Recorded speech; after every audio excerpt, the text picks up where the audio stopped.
Quando se fala em rivalidade na Old Hollywood, quase todo mundo lembra imediatamente de Bette Davis e Joan Crawford. A disputa entre as duas virou lenda, inspirou séries, documentários e até ajudou a eternizar a imagem de Hollywood como um lugar glamouroso, mas também cruel. Mas a verdade é que a era de ouro do cinema estava cheia de rivalidades intensas. Algumas nasceram por ciúmes, outras por disputa de papéis, romances, contratos milionários ou simplesmente porque os estúdios adoravam transformar atrizes em inimigas para vender jornais. Por trás dos vestidos luxuosos, tapetes vermelhos e flashes das câmeras, existia uma indústria competitiva onde estrelas eram constantemente comparadas. E muitas dessas disputas destruíram amizades, carreiras e até reputações inteiras. Hoje, vamos conhecer as maiores rivalidades da Old Hollywood, algumas famosas, outras esquecidas, e descobrir como essas brigas ajudaram a construir a imagem mais sombria e fascinante de Hollywood.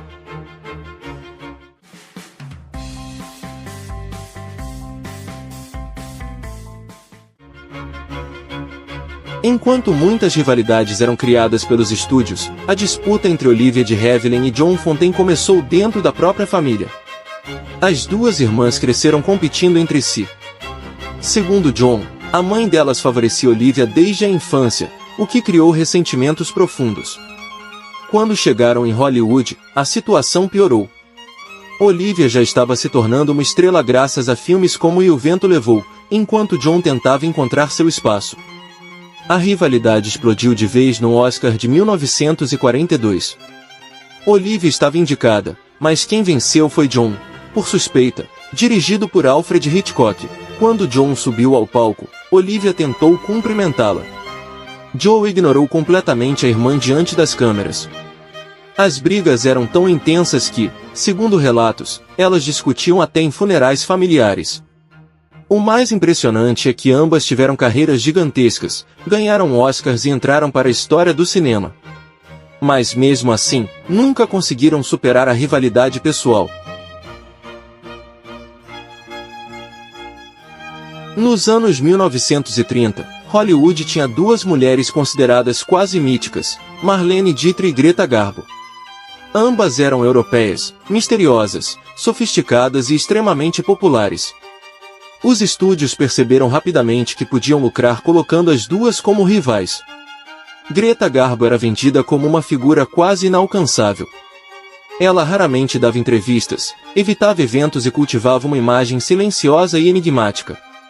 Já Marlene era provocadora, ousada e adorava desafiar padrões. Ela usava roupas masculinas, fumava em público e criava uma imagem muito mais rebelde. A imprensa constantemente comparava as duas. Quem era mais bela? Quem era mais talentosa? Quem era mais sofisticada? Dietrich supostamente detestava ser comparada com Garbo. E Garbo, conhecida pelo isolamento, ignorava quase qualquer comentário público sobre a rival. Até hoje, fãs debatem qual das duas foi a maior estrela europeia da era dourada do cinema.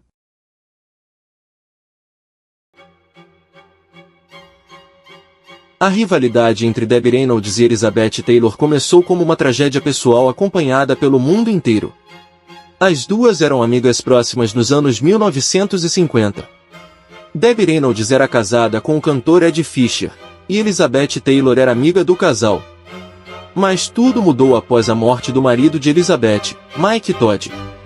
Durante o período de luto, Taylor se aproximou de Ed Fisher, e acabou iniciando um relacionamento com ele. O escândalo explodiu na imprensa. Debbie Reynolds virou a esposa traída da América, enquanto Elizabeth Taylor foi retratada como destruidora de casamentos. A situação foi ainda mais chocante porque Debbie e Elizabeth eram vistas como amigas inseparáveis. Reynolds disse depois que se sentiu profundamente humilhada. Durante anos, as duas mantiveram uma relação fria e distante. Mas décadas depois, acabaram fazendo as pazes parcialmente. Mesmo assim, esse caso virou um dos maiores triângulos amorosos da história de Hollywood. Lana Turner e Ava Gardner representavam dois tipos diferentes de sensualidade nos anos 1940 e 1950. Lana Turner era o glamour cuidadosamente construído pelos estúdios. Ava Gardner parecia mais espontânea, intensa e imprevisível. A MGM frequentemente comparava as duas, alimentando rumores de ciúmes e competição. Ava Gardner rapidamente começou a chamar atenção por sua beleza considerada natural e por seus romances escandalosos. Isso ameaçava a posição de Lana Turner como uma das maiores estrelas do estúdio. As revistas da época ajudavam a criar tensão constantemente, publicando matérias que comparavam roupas, relacionamentos, salários e popularidade. Embora muito da rivalidade tenha sido amplificada pela mídia, Hollywood adorava transformar atrizes em adversárias. Isso gerava manchetes e mantinha o público obcecado pela vida pessoal das estrelas.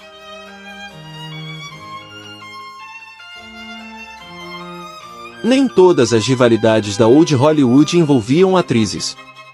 Nos anos 1950, Rock Hudson e Tabby Hunter foram transformados em competidores diretos pelos estúdios.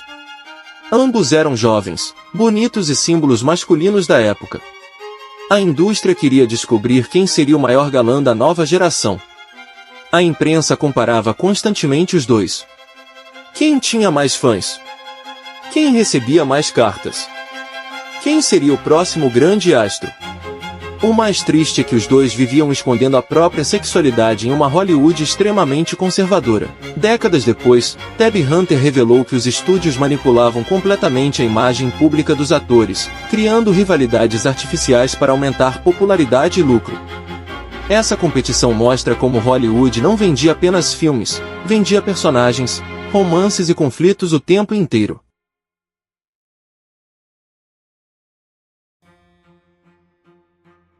Quando Marilyn Monroe se tornou o maior símbolo de Hollywood nos anos 1950, os estúdios começaram desesperadamente a procurar a próxima Marilyn.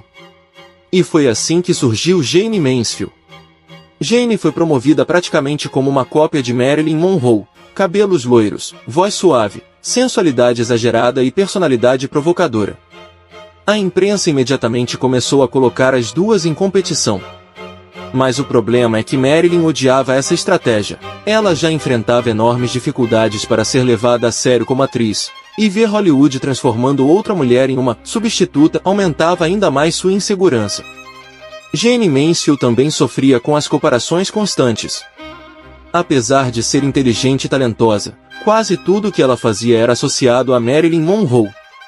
Os estúdios incentivavam a rivalidade de propósito. Fotos, entrevistas e eventos eram planejados para alimentar a ideia de competição entre as duas estrelas. Em público, Marilyn tentava parecer indiferente, mas relatos dizem que ela se incomodava profundamente com Mansfield. Já Jane alternava entre demonstrar admiração e provocar a rival discretamente na imprensa. No fim, as duas acabaram se tornando vítimas do próprio sistema de Hollywood. Marilyn Monroe ficou presa na imagem de símbolo sexual enquanto lutava para ser reconhecida como atriz dramática. Jane Mansfield nunca conseguiu escapar da sombra das comparações. Hoje, essa rivalidade é lembrada como um exemplo de como Hollywood criava competição entre mulheres para vender glamour, escândalo e fantasia ao público.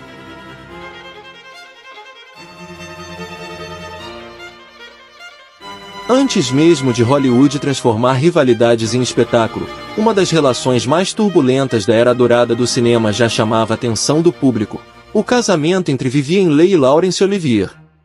Diferente de outras disputas famosas, essa rivalidade nasceu dentro de um relacionamento amoroso. Os dois eram vistos como o casal perfeito do cinema clássico, elegantes, talentosos e extremamente admirados pelo público. Mas por trás da imagem sofisticada, existia uma relação marcada por ciúmes, competição e desgaste emocional. Quando Vivien Leigh estrelou e o vento levou e venceu o Oscar, ela se tornou uma das mulheres mais famosas do planeta.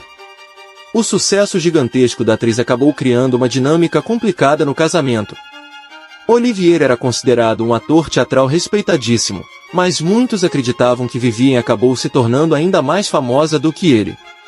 A pressão da fama começou a afetar profundamente a relação dos dois.